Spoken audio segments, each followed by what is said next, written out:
Yamuna Tira Banachari Yamuna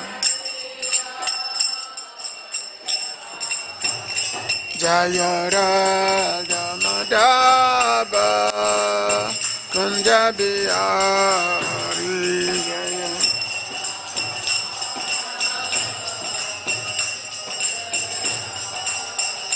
Jaya Radha Madhava Kunja Bihari Jaya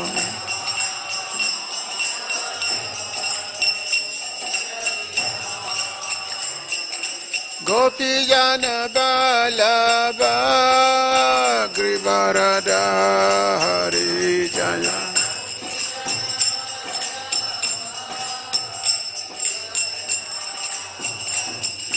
Gopi Jana Balaba Grivarada Hari Jaya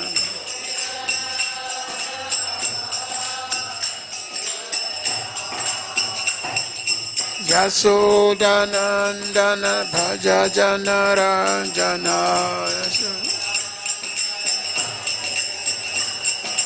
Yasodanandana Bhaja Jana Ranjana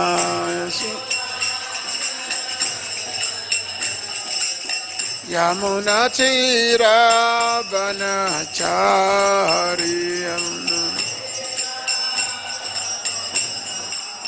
Yamuna Tira Banachari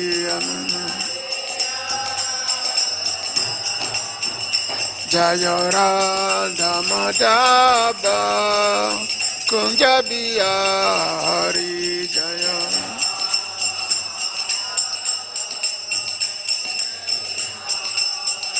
Jaya Radha Madhava Kunja Bihari Jaya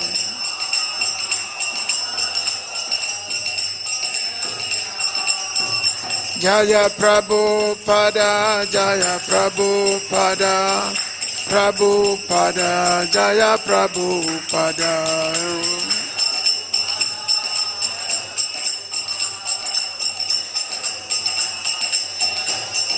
Jaya Prabhupada Jaya Prabhupada Jaya Prabhupada Jaya Prabhupada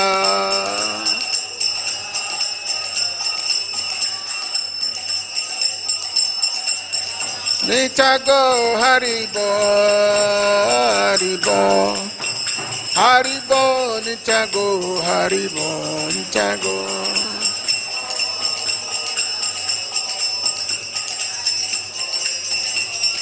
Nitaigo Haribo Haribo Haribo Nitago Haribo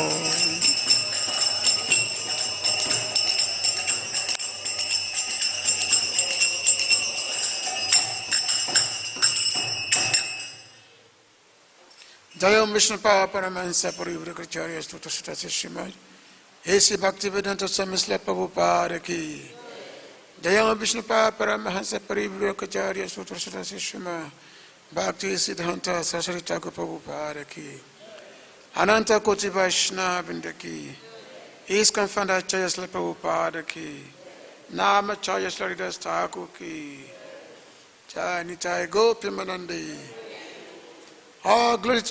All glory to the same devotees. All glories to the same devotees. All glories to the same devotees. All glories to the lotus feet of Sri Sri Guru Gauranga Jai. Om Ajnanati Mandasya Ganangana Salakaya Chaksu Sumritan Yena Tasma Sri Gurave Namah Sri Chaitanya Manobishta Stapita Yena Bhutale Sayarupa Kadamo Nyedadati Sampadantikam Vandeham Siguru Sitam Padakamalam Siguru Vaishnamscha Sirupam Sakajata Sagana Raghunatha Vitanta Sajiva Sadvaitam Savadutam Parajanan Saitam Sri Krishna Chaitanya Deva Sri Radha Krishna Parasagana Lalita Sri Vishakavitamscha He Krishna Karuna Sindhu Dinabandhu Jagatpate Gopesha Gopika Kanta Radha Kanta Namastute Tapta Kanchana Goranga Radha Vrindavan Isvara Vishabhana Sutta Devi Panama Mahari Vantaka Patarubhyascha Kripa Sindhi Vivacha Patitanam Pavana Vibhyo Vaishnavibhyo Namo Namah Namo mahā-bāho Krishna Prima Padayate Krishnaya Krishna Chaitanya Mini Gauradase Nama Sri Krishna Chaitanya Prabhu Nityananda Sri Advaita Gadara Siva Shati Gaura Bhakta Vrinda Hare Krishna Krishna Krishna Hare Hare Hare Rama Rama Rama Hare Hare Hare Krishna Krishna Krishna Hare Hare Hare Rama Rama Hare Hare Anandalila Maya Vigraya Imabada Vichavi Sundaraya Tasma Mahape Marasa Pradayo Chaitanya Chandrayo Namo Namastute. So I thank everyone for being here this evening for our Bhagavad Gita class. This is English, Angraji hai. So for those who understand English, they can stay. Okay. Hare Krishna. So this is the Bhagavad Gita, chapter 14, text number 5. This is about the three modes of material nature. Lord Krishna is describing the three gunas. How this guna, how it affects everyone in this material world. Three gunas. So, like in the later parts, he said, was that Karana Guna Sangwasya Sadasa Yone Jamasu. How every living entity has association with gunas. And then due to this association, there is the sad asad yoni jamasu, for which means birth after birth. Sometimes the living entity will meet with good, and sometimes will meet with bad, according to the association with the gunas, guna and prakriti. So this is what's been discussed in this chapter of the Bhagavad Gita. So Lord Sri Krishna is teaching Arjuna about the effects of the three modes of material nature, the three gunas, and how every living entity is situated within these gunas. So we read together text number 5. Is there on the board? Sattvaṁ rajaḥ tamaḥ guṇāḥ prakṛti-sambhavāḥ nibadhnanti mahā-bāho dehe dehinam avyayam sattvaṁ rajaḥ tamaḥ guṇāḥ prakṛti-sambhavāḥ nibadhnanti mahā-bāho dehe dehinam avyayam sattvaṁ rajaḥ tamaḥ guṇāḥ prakṛti-sambhavāḥ nibadhnanti mahā-bāho dehe dehinam avyayam.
Mataji's.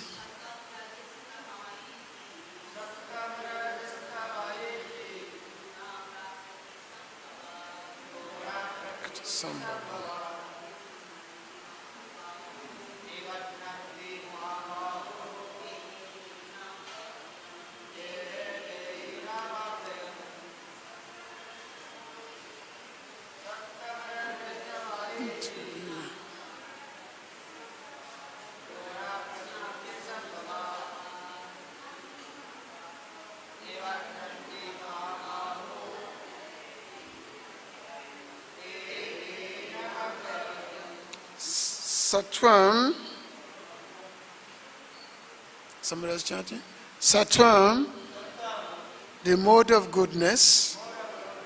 Rajaḥ, the mode of passion. Tama, the mode of ignorance. Iti, thus, guṇāḥ, the qualities. Prakrti, material nature. Sambhavāḥ, produced of. Nibadhnanti, due condition. Mahā-bāho, O mighty armed one. Dehe, in this body. Dehinam, the living entity. Avyayam, eternal. Translation by His Divine Grace. Translation and purport by His Divine Grace, A.C. Bhaktivedanta Swami Prabhupada, Srila Prabhupada Ki. Material nature consists of three modes: goodness, passion, and ignorance.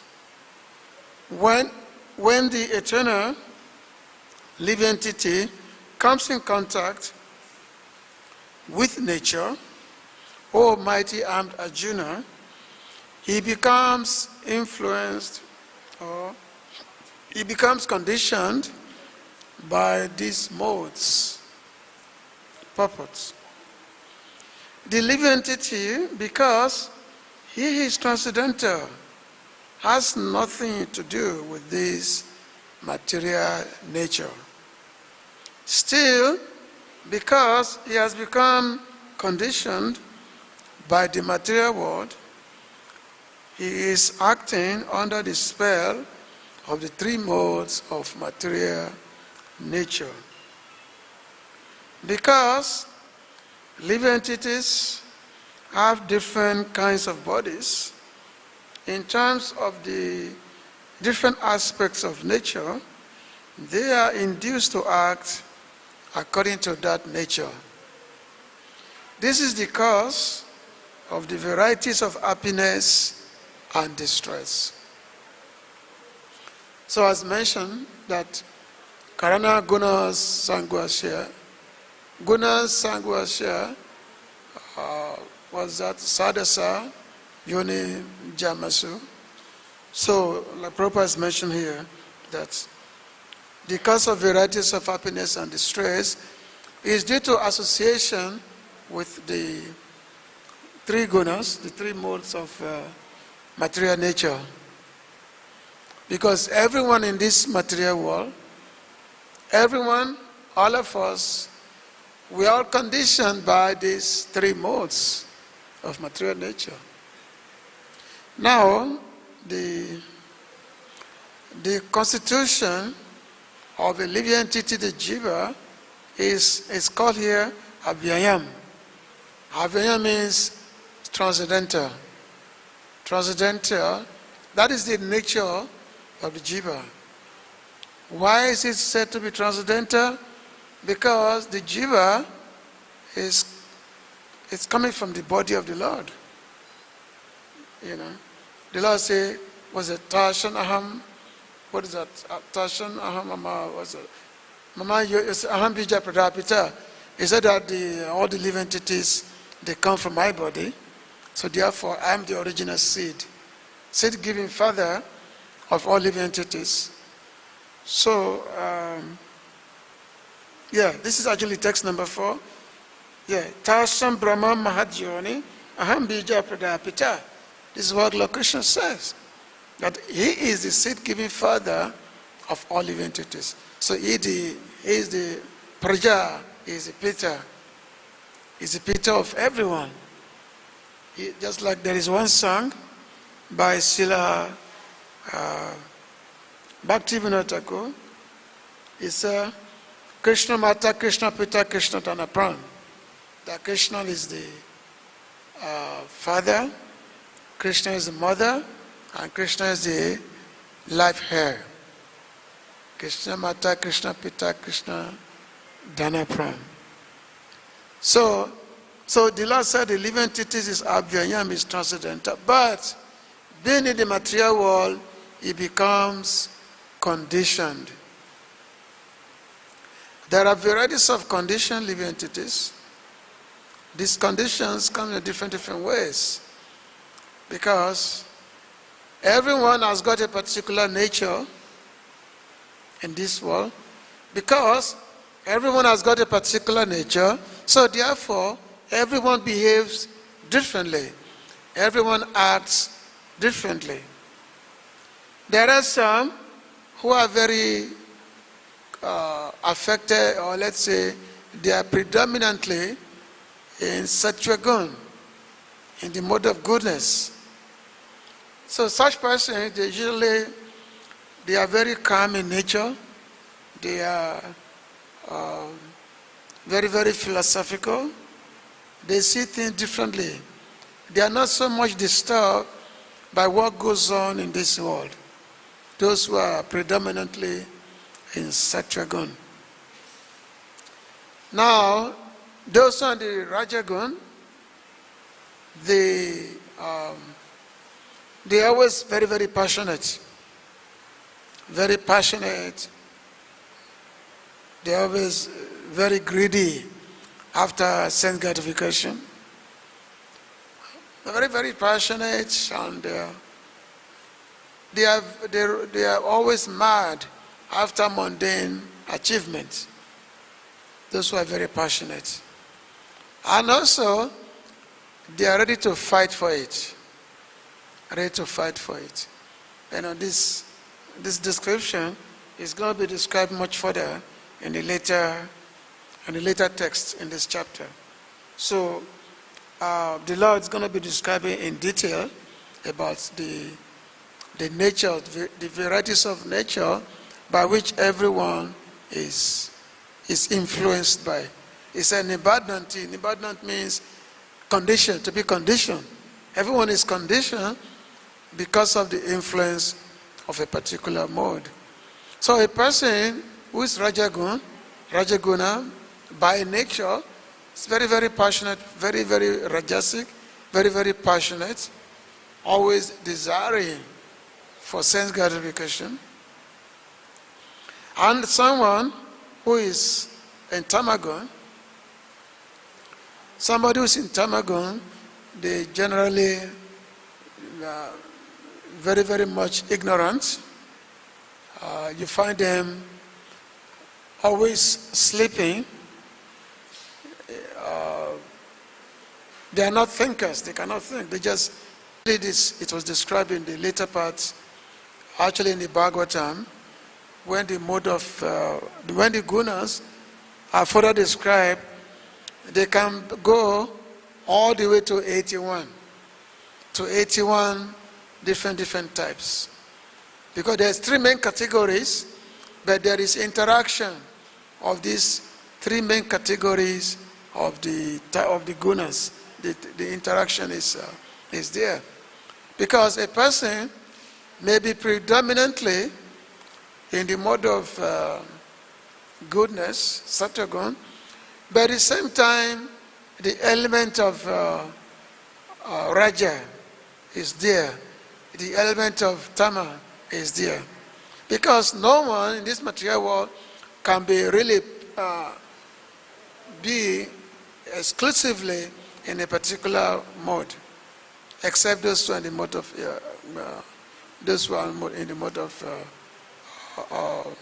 tamagun. So now, of course, there is the description of those who are Vishuddha Sattva, which means they are transcendental to the modes.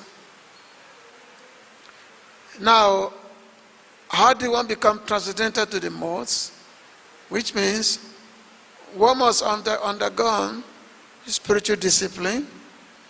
One must have practiced the sadhanas of different kinds, and then ultimately one can become transcendental to the modes, which means one can become niguna. Niguna means without mode. Niguna. Vishuddha Sattva, or pure goodness, or niguna. Like the Lord is also called niguna, which means he has no material qualities.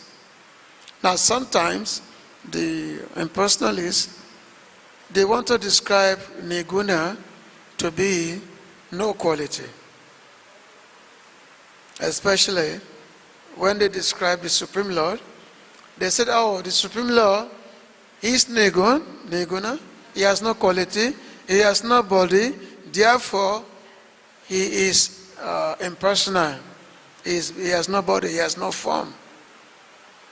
So they will interpret this way, but that is not the right interpretation. Niguna means having no material qualities, having no material forms. So unless one is completely spiritual in nature, it cannot be niguna. It cannot be free from gunas. So the Lord said, so these three guna, prakṛti-sambhavāḥ, so everyone is produced of these three gunas. These three guna forms the basis of the existence of every living entity in this material world. And of course, we are not in control of all these things. We know that different demigods, they are situated in this mode. Actually, the deva themselves, they are predominantly in the mode of goodness, sattva, the demigods. But sometimes they get influenced by rajaḥ. By rajaḥ, sometimes they get influenced. But they are predominantly in the mode of goodness. Now, when we talk of purified goodness, now it mentioned that Lord Vishnu, because this material world is operating under the influence of these three modes of nature. So Lord Vishnu is in charge of the mode of goodness, Lord Vishnu. Lord Brahma is in charge of the mode of passion, rajaḥ. And Lord Shiva is in charge of the mode of ignorance, tamaḥ. Now, being in charge does not mean that they are influenced by it. We cannot say that because Lord Shiva is in charge of the tamaḥ, so therefore Lord Shiva is in tamaḥ.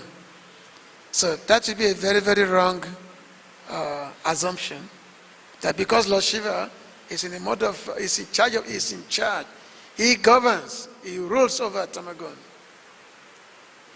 He rules over tamaḥ, but that doesn't mean that Lord Shiva is in tamaḥ. He's not touched by it. That's different. Similarly, like Lord Vishnu is in charge of sattva, but he himself is above, because he's above material gunas. He's completely niguna, totally above material qualities. So they may be in charge, but it doesn't mean that they themselves, they are influenced by it. So there's one picture which you find in the Bhagavad Gita. I don't know if that picture is still there or not. Is this one that has a picture in there?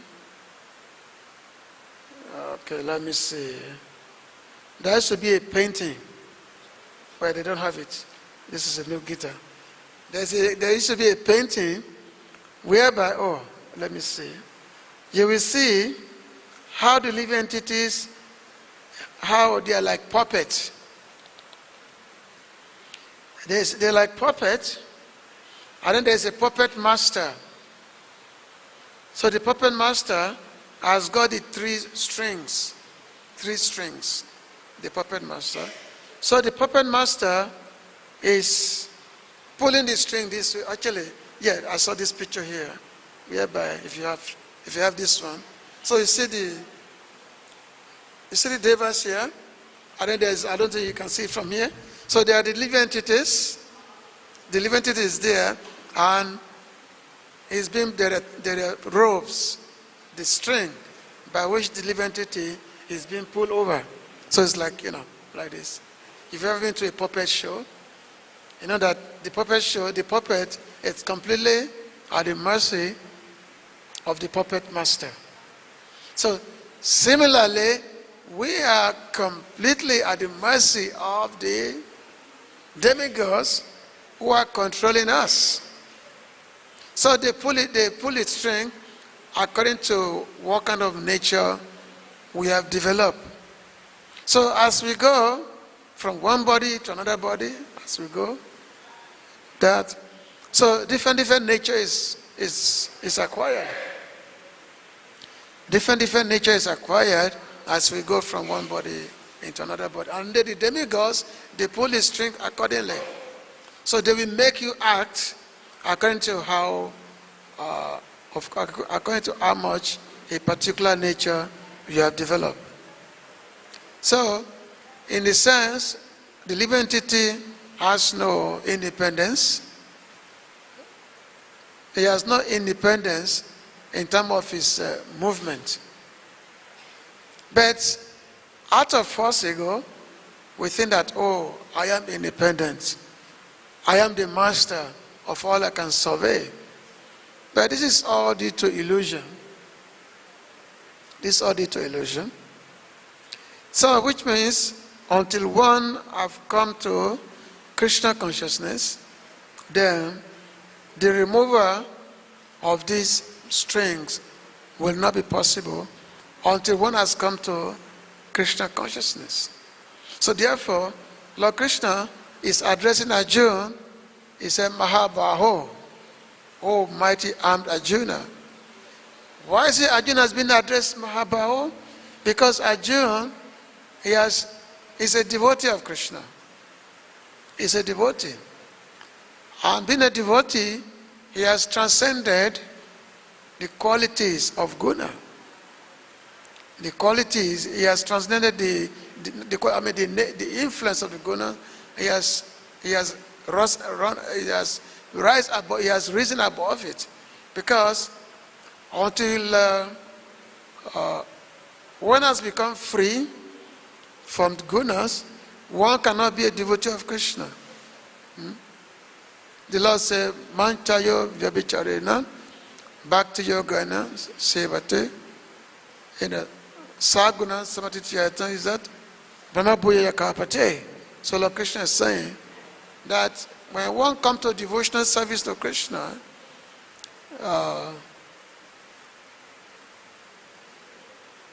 when one comes to the devotional service of Krishna, then there will be no more guṇāḥs.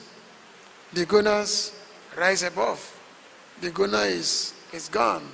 No more influence of passion.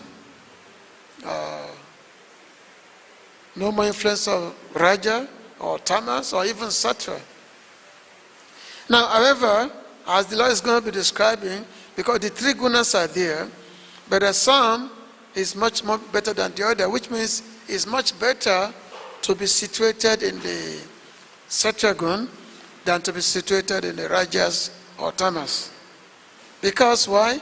When one is situated in the sattva guṇ, all the bodily organs, all the hosts of the body become very energized, become very open to acquire knowledge.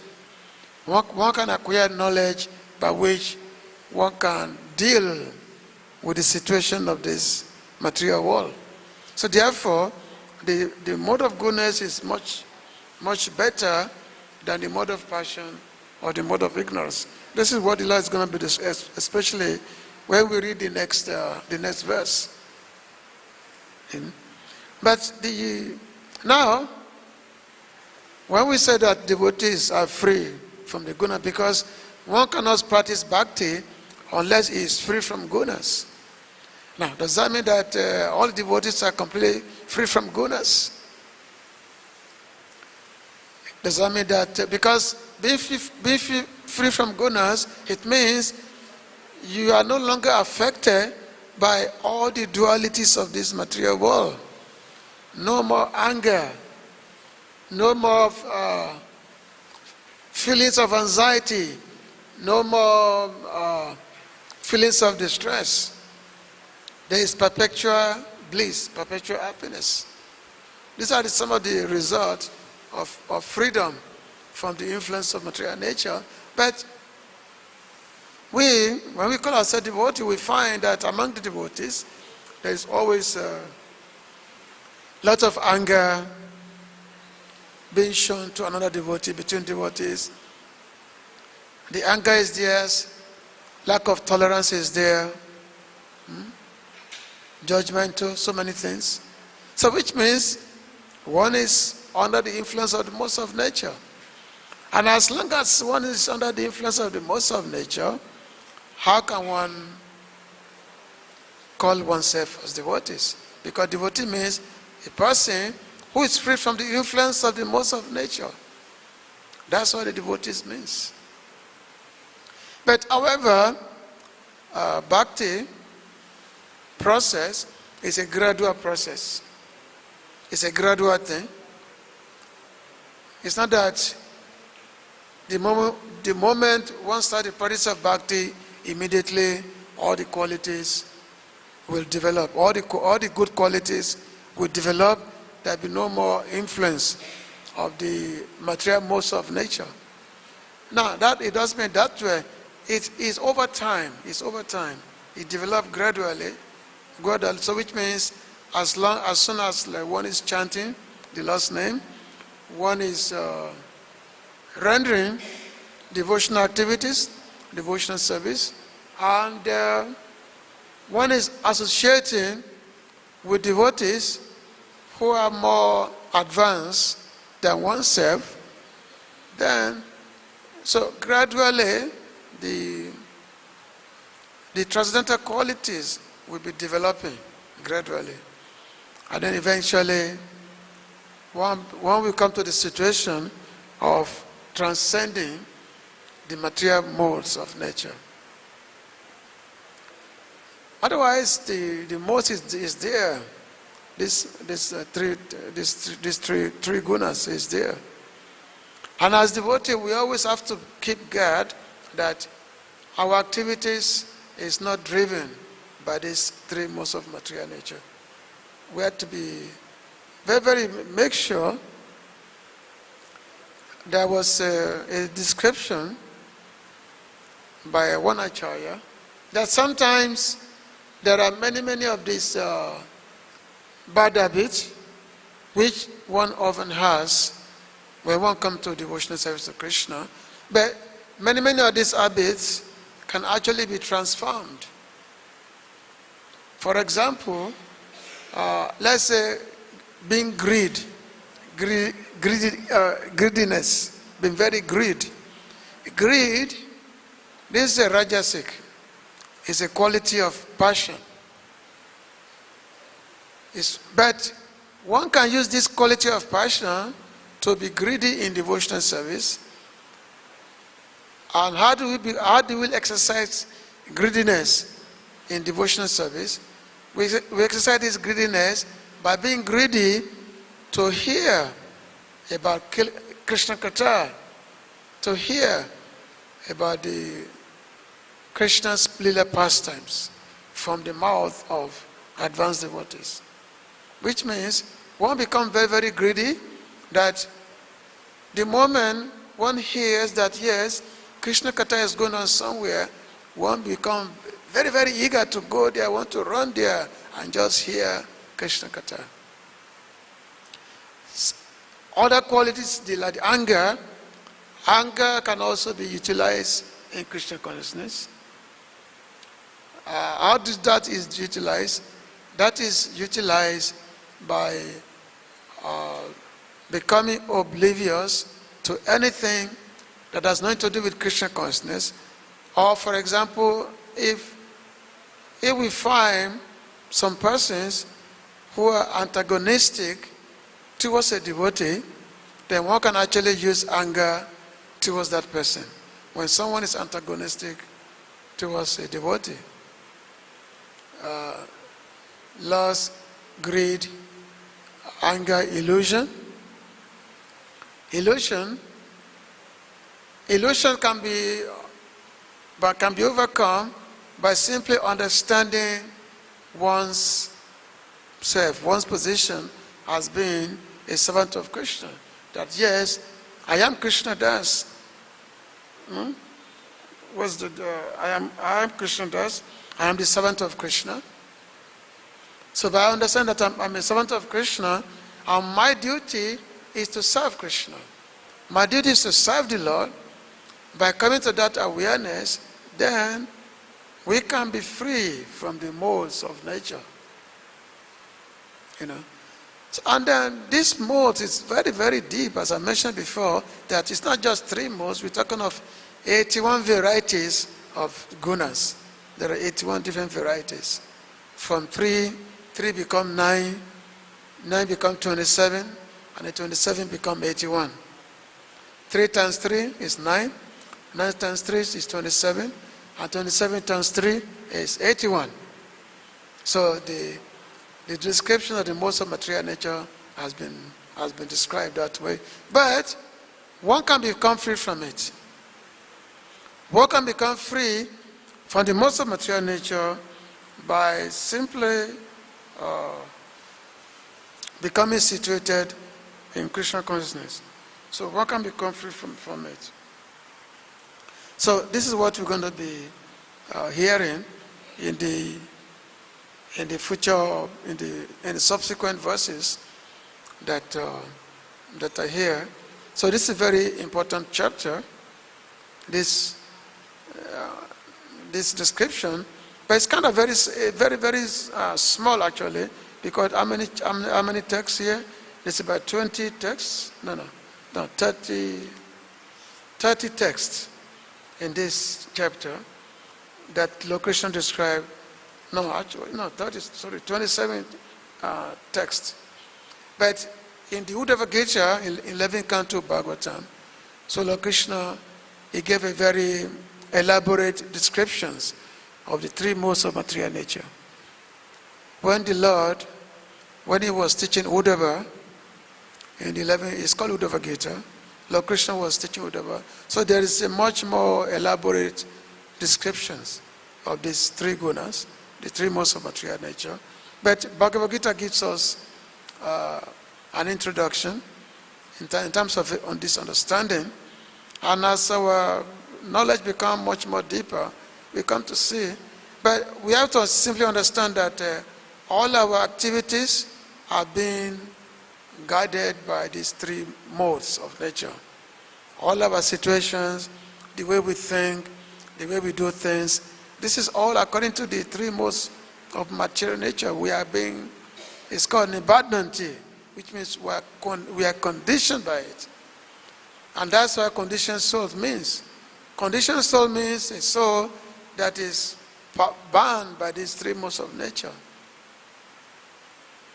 This verse is avyayam, the soul is transcendental, but being in the material world, dehe, dehinam, avyayam, so acquire the material body, and the material body is made up of 3 modes of nature.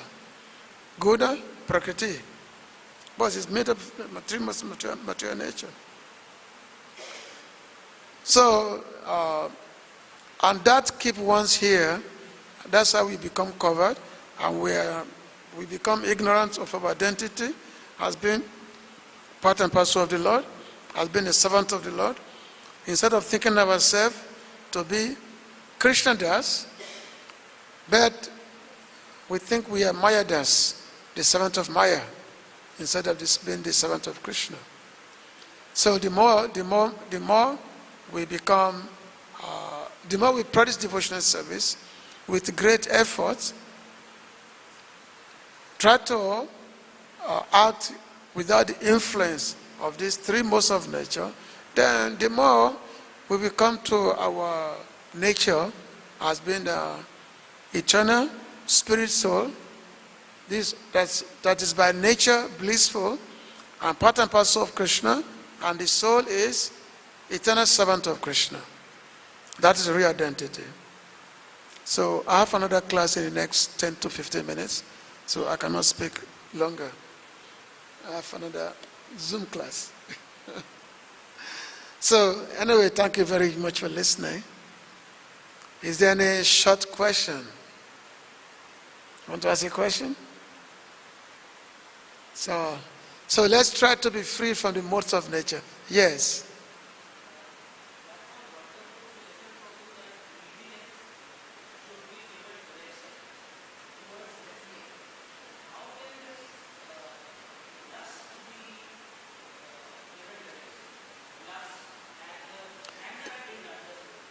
Yeah, the anger can be utilized.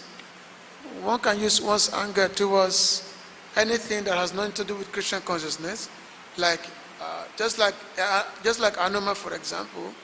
Arjuna was a great devotee, but Arjuna used his anger by burning Lanka, because Ravan, who had kidnapped Devi, Ravan was a great demon. So Arjuna used his anger to burn Lanka. Even the devotee is not angry by nature, but this quality of anger can be utilized towards those persons who are antagonistic to the Lord or his devotees. So the laws,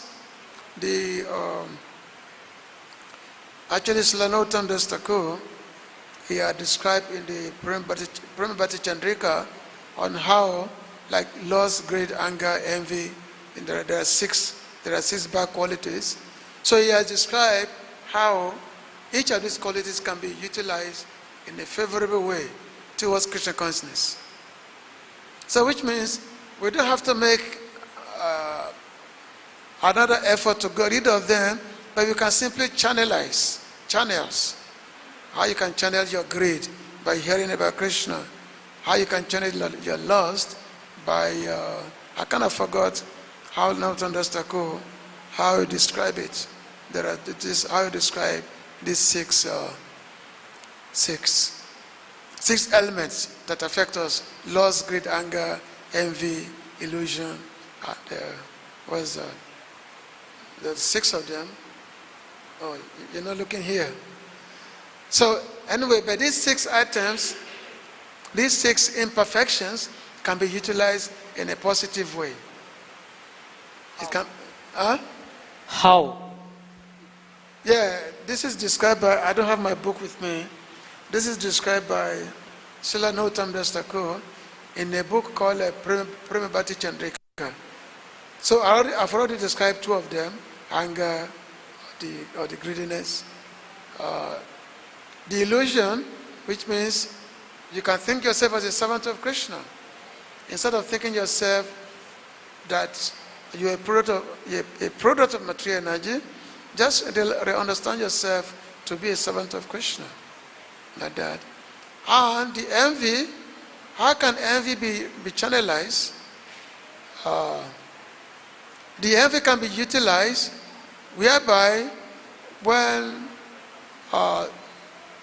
someone is doing something in the bhakti, and you can see yourself that you can also do more.